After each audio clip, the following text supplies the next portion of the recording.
Hello again, thanks for choosing us. And public universities education is at crossroads again. The fate of thousands of students hang in the balance as the strike by the University Teachers Association enters day 21. By convention, public universities are to be shut down after 21 days of no academic work. So what happens? We'll find out shortly. But at the University of Ghana, students have begun packing out due to the imminent shutdown. Manuel Cranton was there and now reports. The fourth week of that impasse between UTAG members and the government of Ghana. The lecturers are demanding better conditions of service. But government, on the other hand, says it is engaging. While this engagement continues, it's 4 weeks already with no academic activity on the various university campuses. The last time this happened was in 1995, when the various public universities in Ghana were shut down for close to a year. The same situation is staring us in the face again, begging to repeat itself. Well, I've come to the University of Ghana to speak to some students who are contemplating and considering moving out of campus altogether up until when government settles the issues with UTAG. To my left are Ajubi and Kelly, and my right are Nicholas and Abena. Let me start with you, Kelly. You've been on campus all 3 weeks while your lecturers were on strike. We're in the fourth week. What have you been doing? As you know, we come to school for academic activities, but this is the situation where no academic activities going on at all. One could say, okay, you're in school with friends, so have group studies, but then we don't have course outlines, we don't have reading materials even. So what do we do? Most of my friends have gone home. Most of my friends are already at home. Most of my friends even come to school at all because they were like, what am I coming to do? And I agree with them. So me, for instance, if by the end of this week nothing happens, I'm sure I'll just move home. Well, let me bring in Ajubi into the conversation. Ajubi, just get a bit closer. Talk to me about what your own situation has been. Since we came to school, it's only one lecturer, I think, who has sent us his course outline. The other courses have not sent us anything. So basically, there's nothing to learn.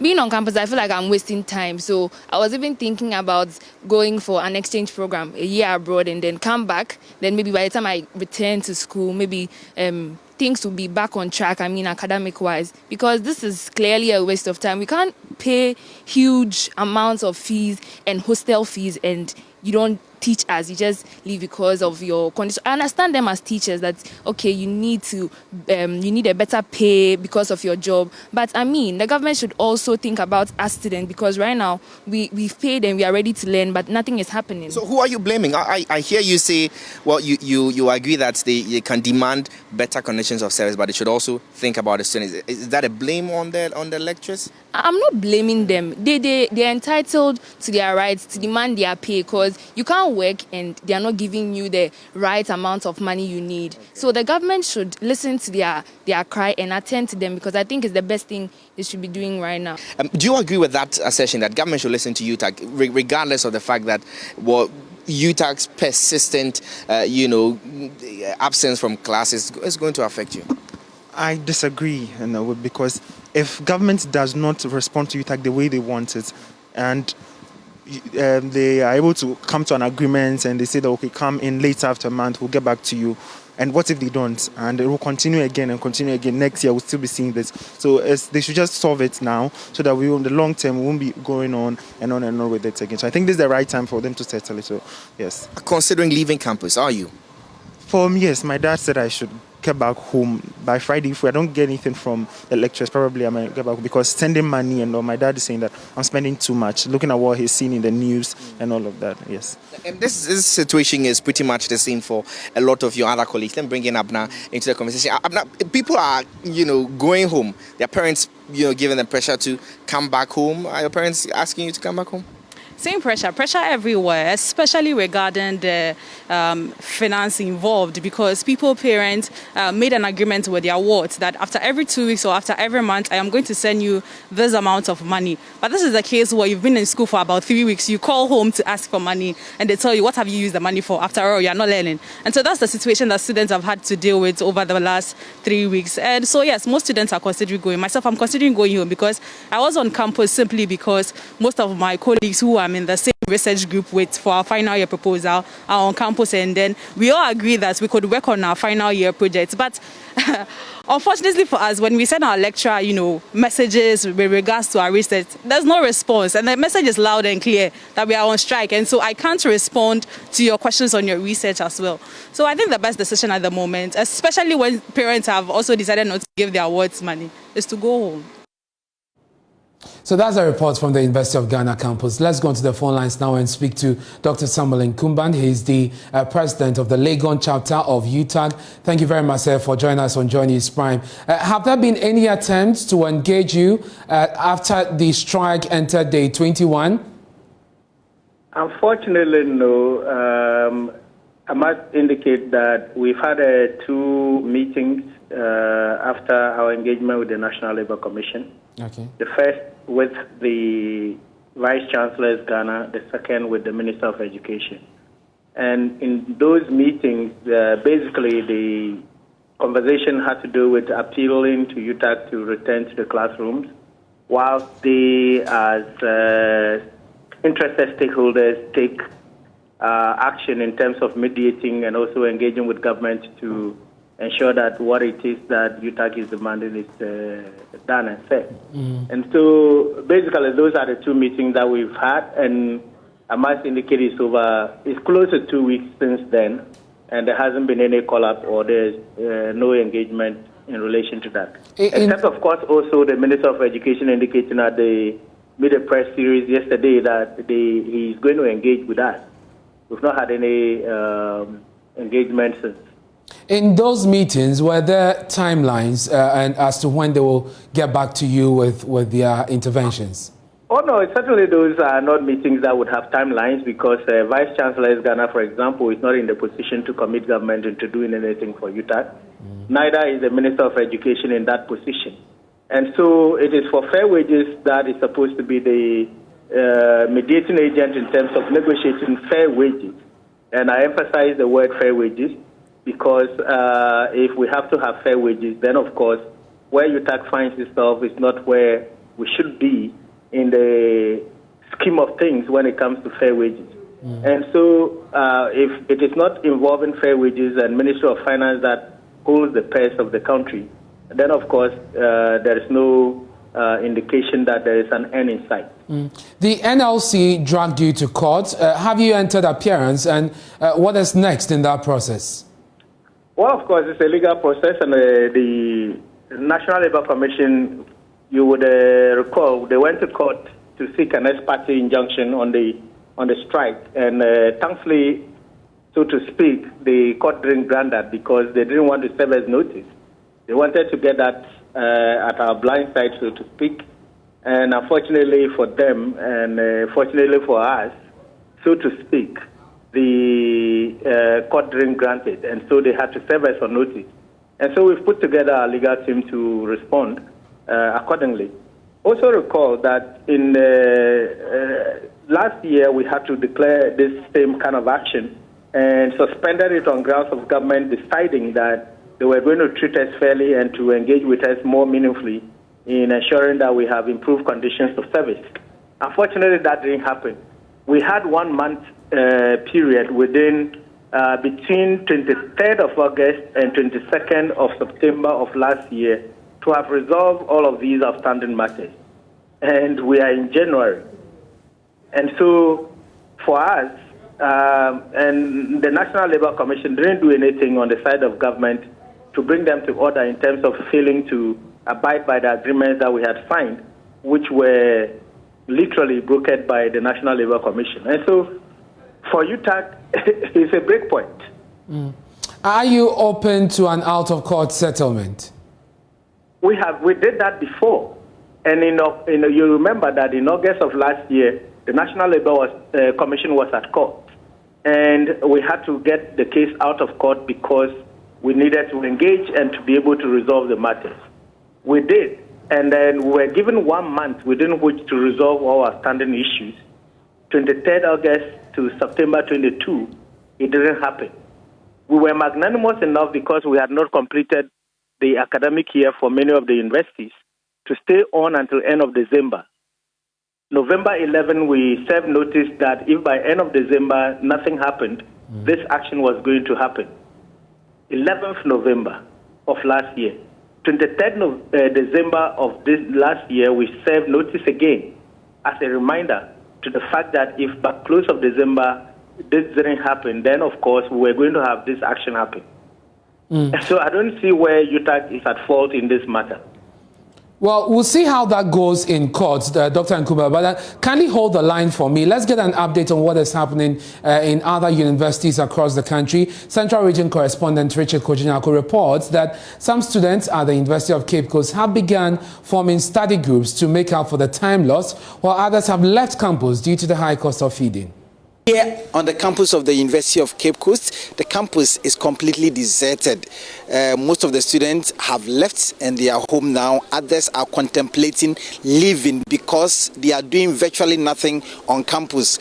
Most of them complain that they are gradually exhausting their full staff, and they fear that if they do not go home, they might completely spend every money that was given to them by their parent. For the university management, what they have done is to open the university's main library very early. The departmental library and the hall libraries have also been open. Some of the students have been utilizing this opportunity. They've been going there to read.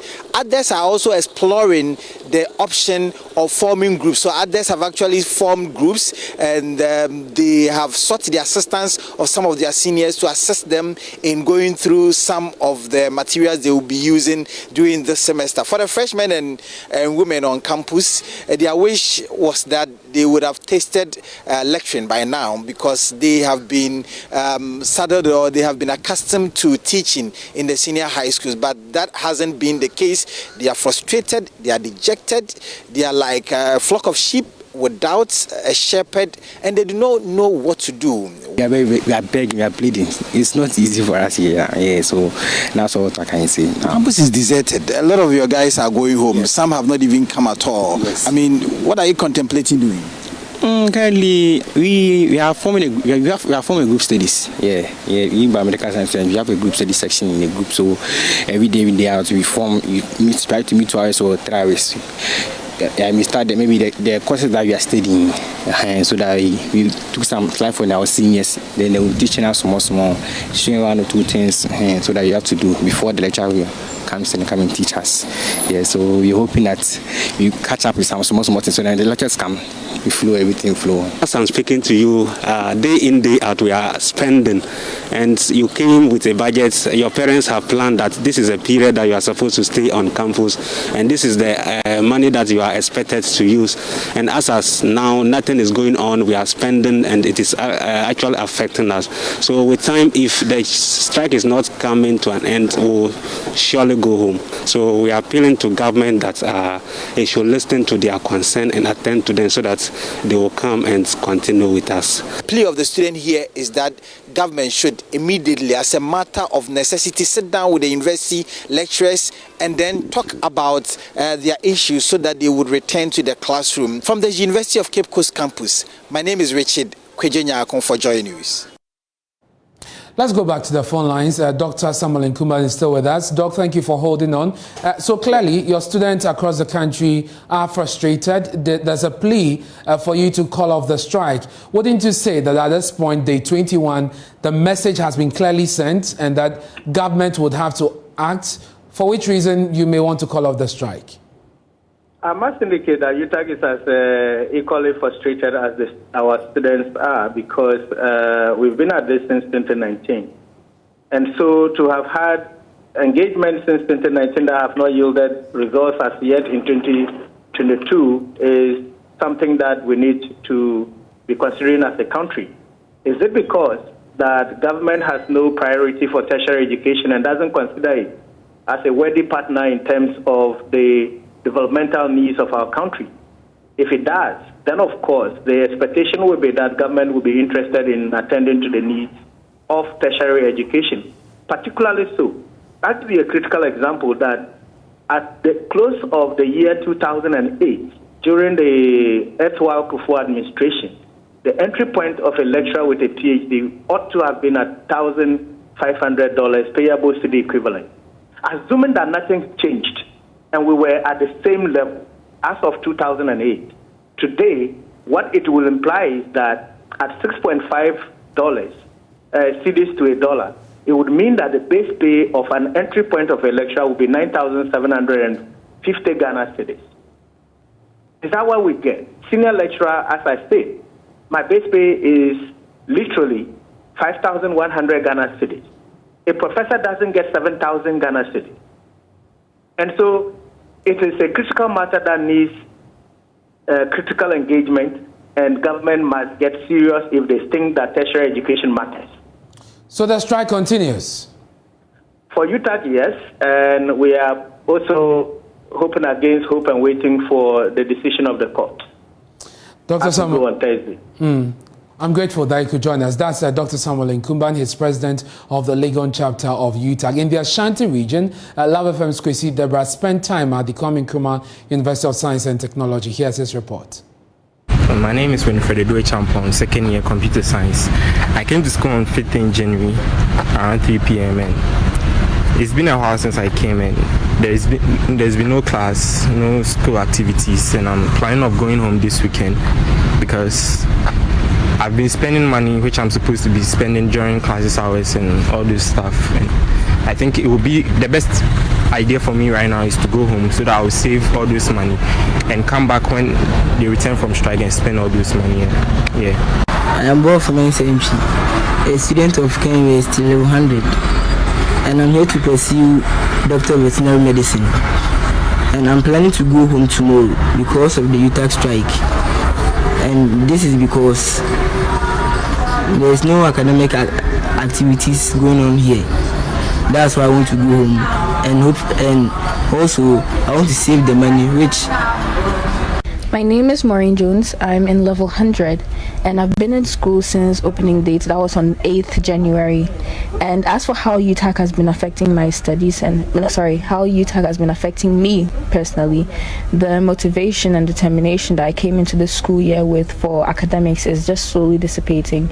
And I plan on leaving sometime this week.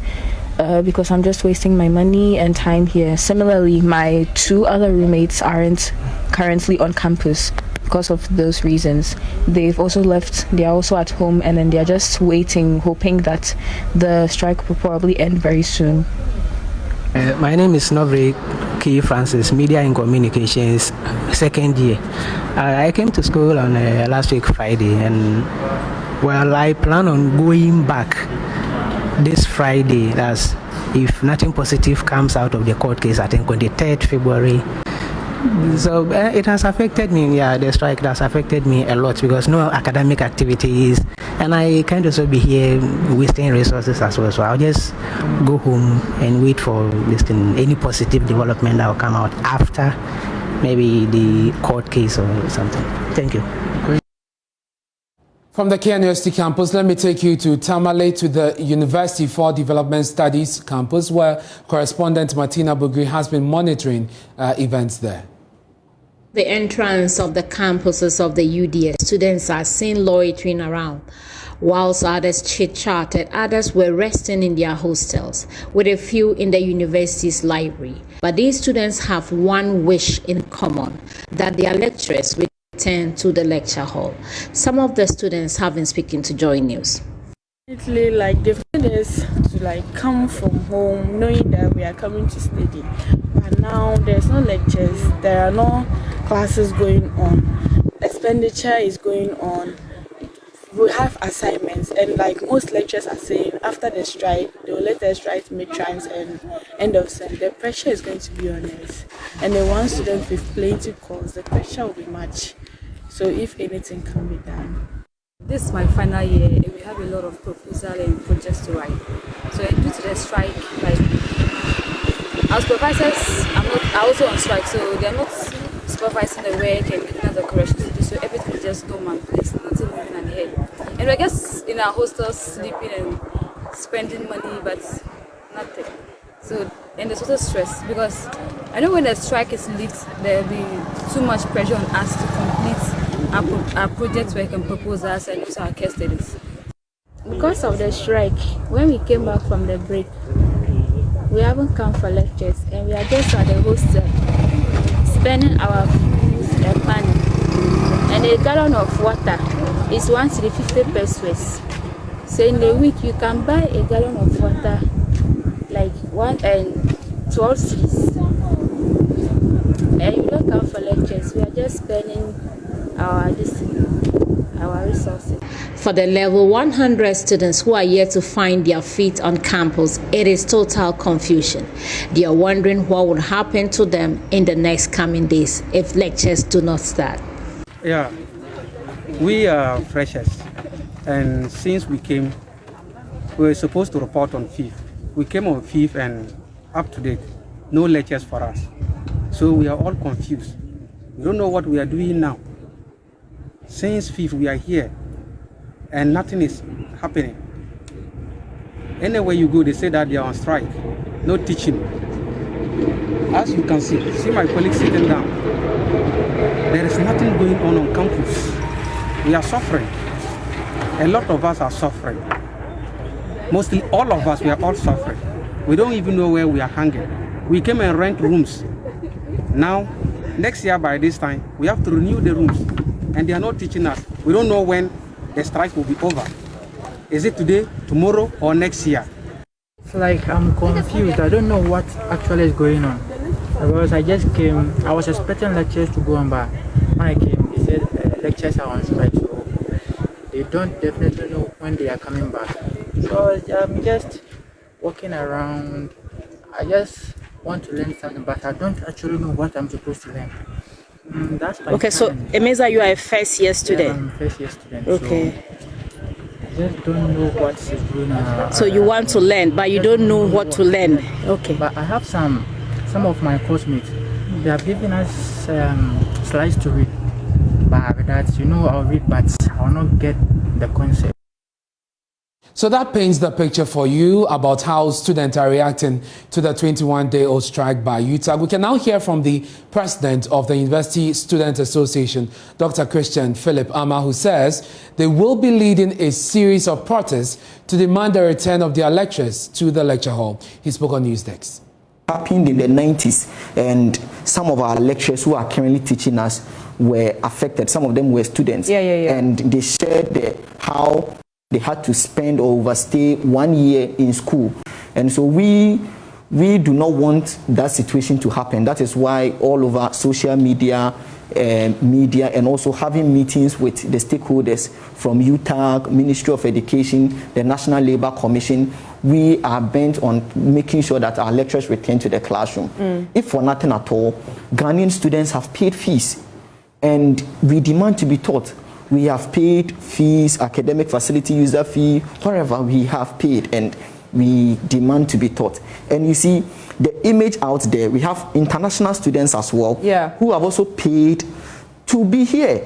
And what image are we sending out there? So is Ghana the destination where we want international students to always come and have education and benefit from the education we are giving to our people?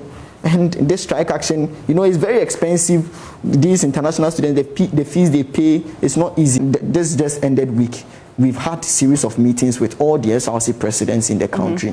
And the language is one, that if this strike action does not come to an end, if it has to even take series of protests on our university campuses, they would lead the students to embark on it. Because enough is enough.